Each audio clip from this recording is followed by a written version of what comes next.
Hi, I'm Dr Simon Astley and I'm a nanoscience researcher at Aberystwyth University. So my PhD was in physical chemistry, specifically looking at nanodiamonds for applications in nanoscience. So the chemistry aspect was the altering of the nanodiamond surface using very volatile chemicals such as acids, as well as plasmas and high temperature gases, to modify the surface to whatever application that we desired, and then we'd use physical effects to either determine what the chemistry changes actually were, and then how to better use them for things such as chemotherapy. So this is our nanodiamond, and this is the model of it. So this model is made out of purely carbon atoms, and typically this will be the size of a roughly 3 to 5 nanometer nanodiamond. So what we do is that, as you can see here, this is a very bare surface, and in reality, a nanodiamond has multiple different chemical surface species on it, which can range from hydrogen, nitrogen, oxygen, and even fluorinated and sulfonated surfaces. What we typically do is we modify the surface to be able to attach our chemotherapy drugs to it, and depending on how we alter the surface, we can alter how much of a certain chemotherapy drug attaches to it.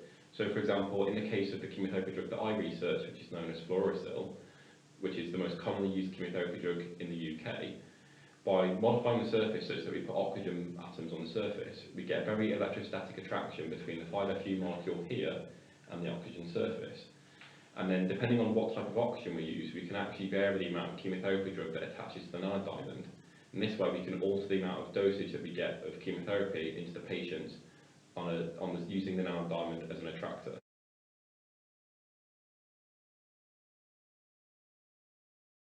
So with chemotherapy, what ends up happening is that the chemotherapy drugs that we use to treat cancer cells not only kill the cancer cells, but they kill the rest of the cells in our body. And this is why a patient that's undergoing chemotherapy has significant side effects such as hair loss, discoloration, and generally very poor health. By using nanodiamonds, what we can do is, depending on how we terminate the surface, it will alter where the nanodiamonds are actually attracted to in the body. So an oxygen terminating nanodiamond is more likely to go towards oxygen sort of organs such as the lungs and heart, whereas hydrogen ones go to organs that are very water-centric, so we're talking about the liver here. So by controlling where the nanodiamonds go and by targeting organs or key areas where the cancer cells actually are, we can give patients a much lower dosage of the chemotherapy drug for the same amount of effect in terms of killing the cancer cells, but massively reduce the side effects that hinder and alter people's lives that are undergoing chemotherapy.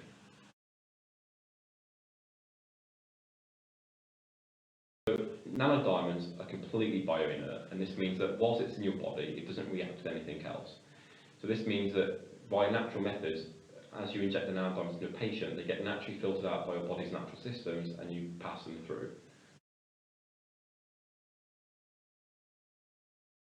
As we get a better understanding of both the physics and chemistry sides of nanoscience, its applications become more and more limitless.